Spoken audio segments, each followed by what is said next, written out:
Dr. Limitless, what would you tell the people today? From drug dealer to professor, tenured professor. How did I get there?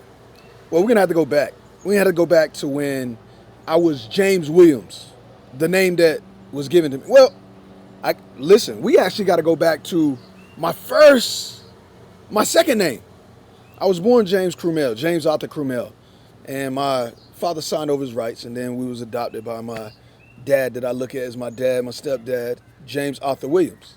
And then I chose Limitless. You see how that works? You choose who you become and who you be. But let's get back to the story. Now, I know a lot of people, some people may say, man, well, how in the world did you start selling drugs and you become a professor? Very good question. It has to go back to where most of us wear masks. A lot of you that's watching this video, yeah, you got a mask. You. Don't sit there and say, nah, it ain't me. No, you got a mask. Some of you are masked. You're hiding who you really are around your wife, your husband, around your colleagues, around your parents. But if you was to be at a club, I might see the real you. If you are off with your mistress, or we ain't gonna get into that. That'll be the real you. I had to learn to remove the mask, all the masks. That's how I became Limitless. But let's get back into how I started selling drugs. I grew up during the 80s. And when you think about the 80s, yeah, you think about the crazy movies. But for a kid like me in the inner city, seeing my parents work hard, well, one day God is going to give us this. One day this is going. And then I'm looking and seeing this guy, he ain't talking nothing about God. But he got a nice car. He got the nice clothes, a nice jewelry. I'm like, what is going on? I'm seeing my parents pray every single day to God. And ain't nothing happening. They seem like they in the same rat race as all these other believers. And then they'll say things like, well, I'm going to get my riches when I go to heaven. I'm going to get my riches when I go to heaven. But then my parents raised me to ask a lot of questions and to be around people that challenge you to think. And I remember this. It's not funny, but my brother said this. And it messed me up. I was 5 years old probably. And then I'm going to get back to the story. But I think this stuff is important to build the background. My parents was like, yeah, when we die, we going to go to heaven and da-da-da-da. And I was just like, okay, shoot, heaven. So it's better than living here. And yeah, it's 10 times better. And I'm like, cool, what is heaven like? And she said, well, you're going to walk on streets of gold. And at the time, I really didn't know what gold was, but I just guessed it was something very important. I used, streets of gold. And then we're going to have a mansion. And I was like, what is a mansion? This real big house we're going to live in. And then my older brother said, so what are we going to do all day? She said, you're going to praise God. And I could see the look of disappointment on his face. He was, praise God all day? And she was like, yeah. He said, so you mean be on your knees, hold your hands up and praise God all day?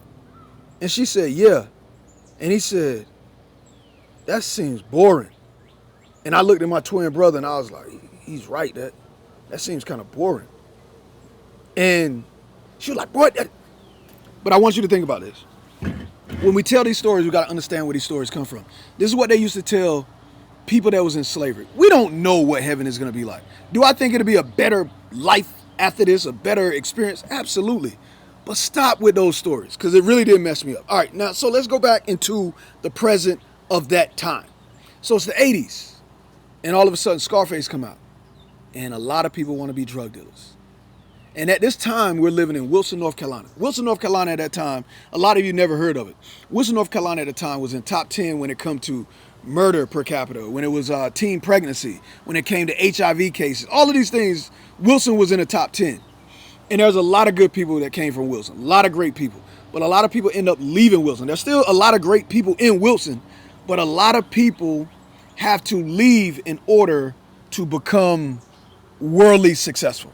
And when I came out, just some people that come off the top of my head, Julius Peppers came from Wilson, played against him in football. BJ Britt, popular actor, he came from Wilson. Sabrina Thompson, she went on runner-up on Survivor. She came from Wilson. And there's a lot of other people, but I'm just naming some people that really stand out in my mind or that's coming to my mind right now.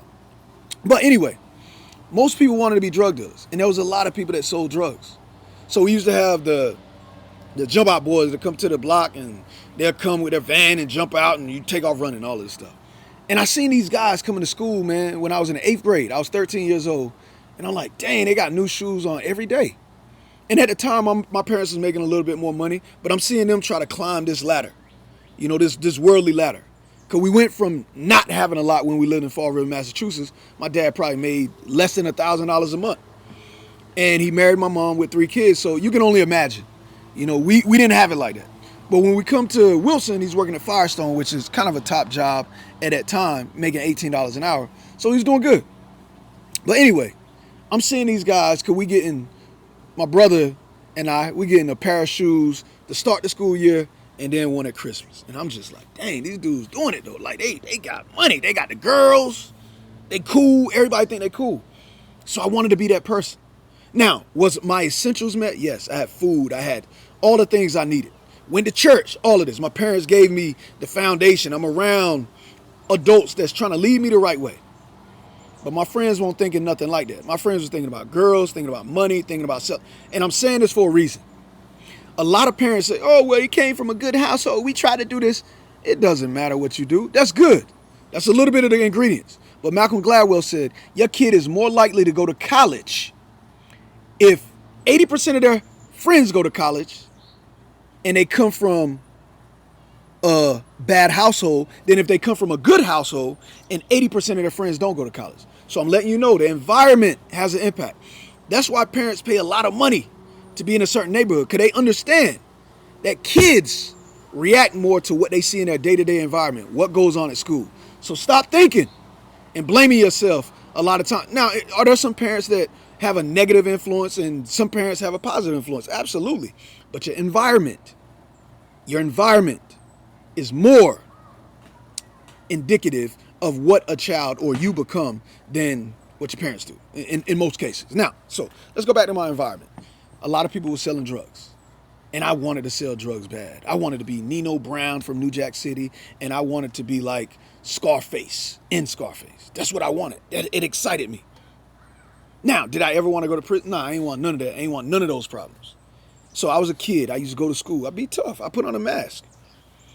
Fight when I had to fight. I was very strategic because I wanted to stand out. And once again, I wanted to be somebody that my environment accepted. And when I go to school, hey, what up, Jay? What up, J-Rock? Hey, what up, man?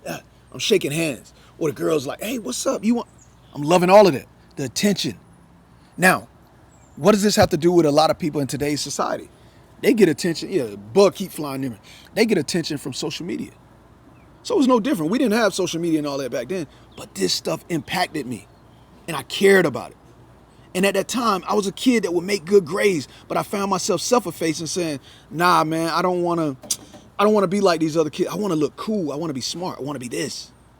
But I had the ability back then. So I'm asking my friend, hey, yo, man, how can I get on? How can I sell drugs? And they were like, man, you don't need to do this. You're a good football player. You don't need to be out here. You don't need to be doing this. And I'm like, nah, man, I want to sell drugs. I want to be, I want to have a plug. I want to be big time. So they gave me a working 50. A working 50 is about a half a gram. And once they showed me how to cut it up, I was selling 20 and 10 pieces of crack. And it was a couple of situations that really impacted me. It was this one guy. He had his 2 kids. One kid was standing behind each leg. Like, they knew we was doing something wrong. And I remember the guy came up and he said, hey, man, can I have something? And the way he was looking, and he had to be in his 30s. And I'm 13 years old. So this is 36 years ago. 36 years ago. See how life changed. 36 years ago. And I was like, man, take your effing kids home, man. And the way he looked at me, but then his kid made eye contact with me. And when the kid made eye contact with me, I just was like, I felt so guilty. Father went home. He came back. I was praying, please don't come back. Please don't come back. He came back. I sold it to him. That impacted me. It just did something to my conscience. And then several weeks later, I see my cousin come over there. And my cousin come over, and I asked him, I said, yo, who's this dude? And they're like, man, you're a crackhead. And I'm like, yeah, crackhead. And they're like, yeah. And that's when the first time I really saw what crack does to a family, because it broke me. I cried,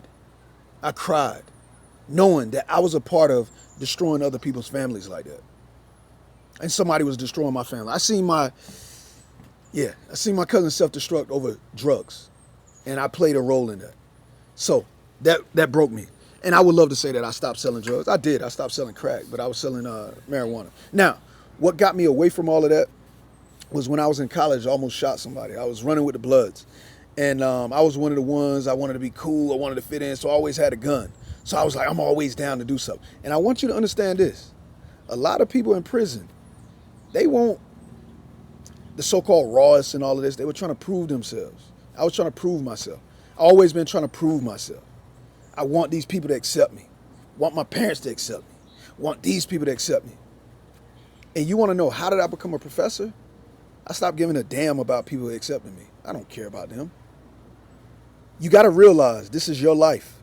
It's your life to either lead it in a positive way or to leave it in a self-destructive way. It's your choice. You can't blame nobody. You can say it's your environment. There's a lot of people that came from my environment that went to school, made straight A's. There's a lot of people that came from my environment that got scholarships to go play sports. There's a lot of people that went to my environment that went to a respectable job, no matter how much it challenged them on a physical, mental level. They did it, and they did not decide to engage in selling drugs. So everything I did. Everything. Fathering 2 kids out of school, that was me. It wasn't nobody. It wasn't no temptation. It wasn't the devil made me good. It was me. Everything I did good in my life, or everything I so-called did bad in my life, it was me. Nobody else. I don't blame nobody else. So once I started being accountable and having ownership of my life, I was able to see the world differently. And I saw the power of what education was able to do. It transformed me. It made me question everything. Make me look at things from a qualitative perspective. Am I observing this? What is the patterns I see from a quantitative perspective? What are the numbers really saying? What is the sample population that they use to come up with these statistics? I started questioning everything. I started wanting to know, how can I go deeper on a topic instead of just seeing things at a surface level or surface level. I want to understand how to create a society that comes together. So that's why my areas of research, or the topics that I teach, is leadership, human resource management, and legal issues. The topics that I study is leadership, transformational leadership, soft skills. But I'm very big in studying psychology, because I want to understand, how can a kid that was always this intelligent, how can they go and sell drugs? Why would they put a mask on? And what I found out is, many people do it every single day. They're not really happy in their marriage. They're not happy around their friends, but they started wearing this mask and they can't take it off, because even though it's sweaty in there and they get uncomfortable, they keep it on. And the only time they take it off is when they're able to be around people that allow them to be free, to feel free, or they ingest some substance, whether that's drugs, whether that's alcohol or whatever. It allowed them to be free. So what I had to learn to do was to kill the old self, kill the ego related to the old self. It doesn't exist. It's not real. Even when I became a professor, it's not real. Dr. Williams, Dr. Limitless, all of this stuff. When you get caught up in it, you get lost in it. And what I had to realize is, all of these titles is for the world. Who you are, that's for what I believe in, God. And that's for how you serve other people. So I had to die to my old self. Are you willing to die to yourself? Are you willing to stop believing that you are a good person? Are you willing to stop believing you're a bad person? Are you willing to just be the love that you can be in that moment? Because I truly believe God is everything positive and the so-called devil is everything negative. If you lean into the positive of whatever happens, even if something so-called bad happened in your life, lean into the positive. What is the lessons that you can extrapolate from that? What are the things that you can use from that situation to help you grow and to share it with other people? That's what can lead you from being a person that dropped out of school to a person that's earning 6 college degrees. I dropped out. 6 college degrees, 2 doctorates. Or a person that decide to just indulge in food and pick up a lot of weight. I went from a waist of 38 down to 28. I went from a person that was eating like crap to a professional natural bodybuilder. You can do the same thing. It has to be a shift in your mentality. How are you seeing the world? How are you seeing the world? How are you seeing yourself in the world? What are you willing to do to take yourself to another level? This is me just speaking from my heart. What are you willing to do to say, I'm going from $0 in the bank to a lot in the bank? Got to change the way that you see money. Change the way that you see yourself. Change the fact that all of these people you're trying to impress, they're not real, bro. Or my sister, they're not real. I know you think, okay, I look like this, they don't really like you. I'm just keeping it real. They may admire you. They may see something you have. A lot of them are envious and jealous of you. Keep shining for yourself. The world needs your love. The world needs your energy. The world needs you to be you. So remove the mask and be willing to walk in your true potential. To truly be limitless. Dr. Limitless statement. I'm waiting.